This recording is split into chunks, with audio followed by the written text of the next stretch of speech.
ಅದಕ್ಕೆ ನಮಗೆ ನೀವು ಕರ್ನಾಟಕದಲ್ಲಿ ಬಂದು ಇಲ್ಲಿ ಇರೋದು ನೀವು ಕನ್ನಡ ಮಾತಾಡ್ರೋ ಅನ್ನೋದು ತಪ್ಪು. ಏನಾದರೂ ಹೇಳಿದ್ರೆ ನೋಡ್ರಿ ಈ ಥರ ಅವ್ರು ಇವಾಗ ಹೆಚ್ಚು ಕಮ್ಮಿ ಮಾಡ್ಬಿಟ್ಟು ಹೋಗ್ಬಿಟ್ರೆ ಇವಾಗ ಇವ್ರಿಗೇನೋ ತೊಂದರೆ ಆದರೆ ಯಾರು ಸರ್ ಈ ಲೋಕಲ್ ಅನ್ನೋರು ಇರಬಾರ್ದು ಅಂದರೆ ಅವ್ರ ಭಾಷೆಯಲ್ಲಿ ಅವರು ಬೈತಾ ಇರ್ತಾರೆ.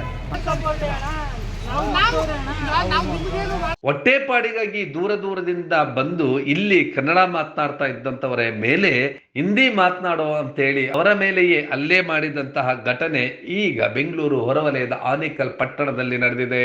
ಕಡಿಮೆ ಕೂಲಿಗೆ ಬರ್ತಾರೆ ಅಂತೇಳಿ ಇಲ್ಲಿನ ಕಾರ್ಖಾನೆಗಳ ಮಾಲೀಕರು ಬೇರೆ ಬೇರೆ ರಾಜ್ಯಗಳಿಂದ ಕೂಲಿಗಳನ್ನ ಕರ್ತರ್ತಾರೆ. ಇಲ್ಲಿನವರ ಮೇಲೆ ಅವರು ಹಲ್ಲೆ ನಡೆಸ್ತಾ ಇದ್ರು ಕೂಡ ಮೂಕ ಪ್ರೇಕ್ಷಕರಂತೆ ನಿಂತಿರ್ತಾರೆ.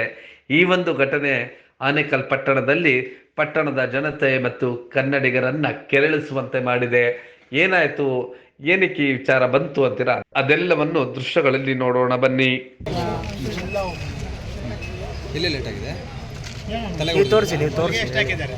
ಒಳಗೆ ಇದಾರೆ, ಒಳಗೆ ಹಾಕಿದ್ದಾರೆ, ಇಷ್ಟಾಗಲ ಹಾಕಿದ್ದಾರೆ. ಅದಕ್ಕೆ ಶರ್ಟ್ ಹಾಕೊಂಡು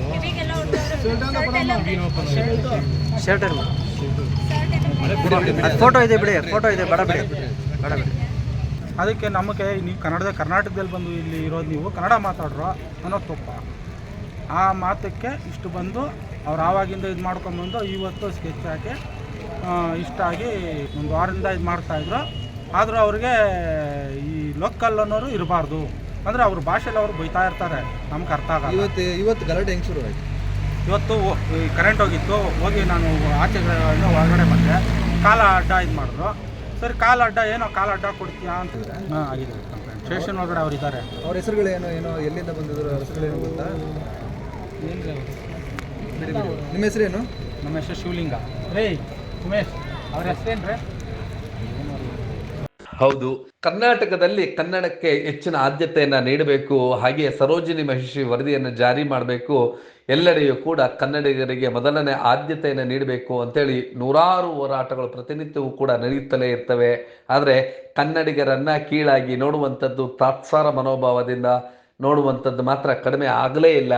ಈಗ ಬೆಂಗಳೂರು ಹೊರವಲಯದ ಆನೇಕಲ್ ಪಟ್ಟಣದಲ್ಲಿ ಇವತ್ತು ಇಲ್ಲಿ ನೇಯ್ಗೆ ಕೆಲಸ ಮಾಡುವಂತಹ ಅಂದ್ರೆ ಮಗ್ಗದ ಕೆಲಸ ಮಾಡುವಂತಹ ಸಂದರ್ಭದಲ್ಲಿ ಉತ್ತರ ಪ್ರದೇಶದಿಂದ ಹೊಟ್ಟೆಪಾಡಿಗಾಗಿ ಬಂದಿದ್ದಂತಹ 3 ಜನ ಇಲ್ಲಿ ಸ್ಥಳೀಯ ನಿವಾಸಿ ಆಗಿದ್ದಂತಹವರು ಬಂದು 9 ತಿಂಗಳಾಗಿದ್ರು ಕೂಡ ಅವರ ಜೊತೆ ಆಗಾಗಿ ಕಿರಿಕ್ ಮಾಡ್ತಲೇ ಇದ್ರಂತೆ.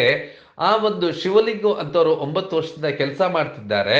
ಈಗ ಇತ್ತೀಚೆಗಷ್ಟೇ ಬಂದಂತ ಈ 3 ಆಸಾಮಿಗಳು ದುರುಳರು, ಮನು, ಅನ್ಸಾರಿ, ಮತ್ತೊಬ್ಬ ಕರೀಮ, ಈ 3 ಜನ ನೀನ್ ಹಿಂದಿ ಮಾತಾಡೋ, ನಮಗೆ ಕನ್ನಡ ಬರೋದಿಲ್ಲ ಅಂತೇಳಿ ಅವರ ಮೇಲೆಯೇ ಹಲ್ಲೆ ನಡೆಸಿರುವಂತಹ ಘಟನೆ ನಡೆದಿದೆ. ರಕ್ತ ಸಿಕ್ತನಾಗಿರುವಂತ ಈ ಶಿವಲಿಂಗನನ್ನ ನೋಡ್ತಿದ್ರೆ ಕರಳು ಹಿಂಡುವಂತಾಗತ್ತೆ. ಸ್ಥಳೀಯರ್ರಿ ಇವ್ರ ಮೇಲೇನೆ ಎಲ್ಲಿಂದನೋ ಬಂದಂತವ್ರು ಈ ರೀತಿಯಾಗಿ ಹಲ್ಲೆ ಮಾಡಿದ್ರೆ ಏನ್ ಮಾಡ್ಬೇಕು ಹೇಳಿ? ಈ ಒಂದು ಮಗ್ಗ ಕೃಷ್ಣಮೂರ್ತಿ ಎಂಬುವರಿಗೆ ಸೇರಿದ್ದಂತೆ ಹೀಗೆ ಹಲ್ಲೆ ಮಾಡಿ ಪರಾರಿಯಾಗಿದ್ದಾರೆ. ಇದರಿಂದ ಈಗ ಆನೇಕಲ್ ಪಟ್ಟಣದಲ್ಲಿನ ಕನ್ನಡಿಗರನ್ನ ರೊಚ್ಚಿಗೆಬ್ಬಿಸಿದೆ. ಈ ಘಟನೆಯ ಬಗ್ಗೆ ಸ್ಥಳೀಯರು ಏನ್ ಹೇಳ್ತಾರೆ ಮತ್ತು ಹಲ್ಲೆಗೊಳಗಾದಂತಹ ವ್ಯಕ್ತಿ ಏನ್ ಹೇಳ್ತಾರೆ ಅನ್ನೋದನ್ನ ನೋಡೋಣ ಬನ್ನಿ. ಉಡುಪಿ ಯುಪಿ ಕಡೆಯಿಂದ ಅಲ್ಲ ಅವ್ರ ಕಡೆಯಿಂದ ಬರ್ತಾ ಇರೋದು ಮಗ್ಗ ಬಿಡೋದಕ್ಕೆ. ನಾವು ಅಷ್ಟು ವರ್ಷದಿಂದ ನಾವು ಹಳೆ ಕಾಲದಿಂದ ಮಾಡ್ಕೊಂಡ್ ಬರ್ತಾ ಇದ್ದೀವಿ. ಈಗ ಬಂದವರು ಅವರು ಒಂದು 50 ರೂಪಾಯಿ 100 ರೂಪಾಯಿ ಕಮ್ಮಿ ಬಿಡ್ತಾರೆ ಅಂದ್ಬಿಟ್ಟು ಎಲ್ಲಾರನ್ನೂ ಹಾಕೊಂಡು ಸೇರಿಸ್ಕೊಂಡು ಅವ್ರು ನಮಗೆ ಮರ್ಯಾದೆ ಇಲ್ಲ. ಲೋಕಲ್ ಅವ್ರನ್ನ ಮರ್ಯಾದೆ ಇಲ್ಲ. ಓನರ್ ಎಲ್ಲ ಓನರ್ ಎಲ್ಲ ಫ್ಯಾಕ್ಟ್ರಿಯಲ್ಲಿ ಇದ್ದಾರೆ. ಇವ್ರ ಫ್ಯಾಕ್ಟ್ರಿಯಲ್ಲಿ ಆಗಿರೋದು ಬೇರೆ, ಪ್ರತಿ ಒಂದು ಫ್ಯಾಕ್ಟ್ರಿಯಲ್ಲೂ ಅವ್ರವ್ರೆ. ಅದಕ್ಕೆ ನಮ್ಮ ಸಮಸ್ಯೆ ಆಗ್ತದೆ, ಮರ್ಯಾದೆ ಇಲ್ಲ. ಏನಾದರೂ ಹೇಳಿದ್ರೆ ನೋಡ್ರಿ ಈ ಥರ ಅವ್ರು ಇವಾಗ ಹೆಚ್ಚು ಕಮ್ಮಿ ಮಾಡ್ಬಿಟ್ಟು ಹೋಗ್ಬಿಟ್ರೆ ಇವಾಗ ಇವ್ರಿಗೇನೋ ತೊಂದರೆ ಆದರೆ ಯಾರು ಸರ್ ಓಡೋತಾ ಇದ್ರು, ಹೊಡೆದ್ಬಿಟ್ಟು ಅಲ್ಲೇ ಮಾಡಿ ಓಡೋತವ್ರನ್ನ ಬಾಗಿಲು ಹಾಕಿ ಸ್ಟೇಷನ್ಗೆ ಕರ್ಕೊಂಡ್ಬಂದು ಇವಾಗ ಸ್ಟೇಷನಲ್ಲಿ ಇದ್ದಾರೆ. ಇಲ್ಲಿ ಲೋಕಲಲ್ಲಿ ಕೆಲಸ ಮಾಡೋದಕ್ಕೆ ಲೋಕಲ್ ಅವ್ರು ಯಾರೋ ಬರ್ತಾ ಇಲ್ಲ ಅಂದ್ಬಿಟ್ಟು ಅವ್ರು ಬೇರೆ ಬೇರೆ ಕಡೆಯಿಂದ ಕರ್ಕೊಂಡ್ಬಂದು ಕೆಲಸಗಳು ಮಾಡ್ತಾರೆ. ಇಷ್ಟು ವರ್ಷಗಳಿಂದ ಇದ್ದಾರಲ್ಲ ಸರ್, ಅವ್ರು ಬಂದಿದ್ದಾರೆ, ಬೇಡ ಅಂತ ನಾವು ಕೇಳ್ತಾ ಇಲ್ಲ. ಅವ್ರಿಗೆ ಈ ಥರ ಮಾಡ್ಬಿಟ್ಟು ಹೋದರೆ ನಮಗೆ ಜವಾಬ್ದಾರಿ ಏನು? ಇವಾಗ ಅವ್ರು ಅಂದ್ಬಿಟ್ಟು ಅವ್ರ ಭಾಷೆ ನಮ್ಗೆ ಬರಲ್ಲ, ಅವ್ರು ಮಾತಾಡ್ತಾರೆ, ಅವ್ರು ಕೆಟ್ಟದಾಗ ಅವ್ರವ್ರ ಭಾಷೆನಲ್ಲಿ ಬೈತಾ ಇರ್ತಾರೆ, ನಾವು ಕೇಳಿಸ್ಕೊಂಡು ಹಿಂದಿ ಮೈ ಬೋಲು ಅಂತಂದರೆ ಹಿಂದಿ ಮೈ ಬೋಲು ಅಂತಂದ್ರೆ ನಮಗೇನ, ನನಗೆ ಹಿಂದಿ ಅರ್ಥ ಆಗಲ್ಲ, ಕನ್ನಡ ಯಾರು ಗೊತ್ತಿಲ್ಲ. ಬಟ್ ಆದ್ರೂ ಹಂಗೆ ಇದು ಮಾಡಿದ್ದಕ್ಕೆ ಬೆಳಗ್ಗೆ ಕಾಲ ಅಡ್ಡ ಹಾಕ್ಬಿಟ್ರು. ಹೀಗೆ ರಕ್ತಸಿಕ್ತನಾಗಿರುವಂತಹ ಈ ವ್ಯಕ್ತಿಗೆ ರಾಡ್ನಿಂದ ಈ ಉತ್ತರ ಪ್ರದೇಶದಿಂದ ಬಂದಂತ 3 ಜನ ಹಲ್ಲೆ ಮಾಡಿ ಪರಾರಿಯಾಗುವಂತಹ ಸಂದರ್ಭದಲ್ಲಿ ಇವರನ್ನ ಹಿಡಿದು ಪೊಲೀಸರಿಗೆ ಒಪ್ಪಿಸಿದ್ದಾರಂತೆ. ಈ ಒಂದು ಘಟನೆಯಿಂದಾಗಿಯೇ ಈಗ ಆನೇಕಲ್ ಪಟ್ಟಣದಲ್ಲಿ ಒಂದು ರೀತಿಯಾದಂತಹ ಅಂದ್ರೆ ಹೊರಗಿನಿಂದ ಬಂದಂತವರ ಬಗ್ಗೆ ಜನ ರೊಚ್ಚಿಗೇಳುವ ಮುನ್ನವೇ ಇಂತಹವರ ವಿರುದ್ಧ ಕ್ರಮವನ್ನ ಪೊಲೀಸರು ತೆಗೆದುಕೊಳ್ಬೇಕಿದೆ.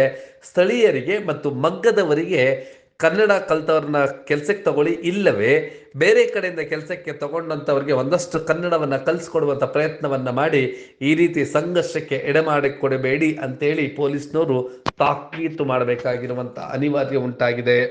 ನೀವು ಈ ಕೂಡ ಎಲ್ಲ ನಮ್ಮ ಚಾನಲ್ಗೆ ಸಬ್ಸ್ಕ್ರೈಬ್ ಆಗಿಲ್ಲ ಅಂದರೆ ಸಬ್ಸ್ಕ್ರೈಬ್ ಬಟನನ್ನು ಕ್ಲಿಕ್ ಮಾಡಿ, ಪಕ್ಕದಲ್ಲಿರೋ ಬೆಲ್ ಐಕನನ್ನು ಕ್ಲಿಕ್ ಮಾಡಿ. ನಾವು ಅಪ್ಲೋಡ್ ಮಾಡುವಂತಹ ವೀಡಿಯೋಸ್ ನಿಮಗೆ ನೋಟಿಫಿಕೇಶನ್ ಬರುತ್ತೆ.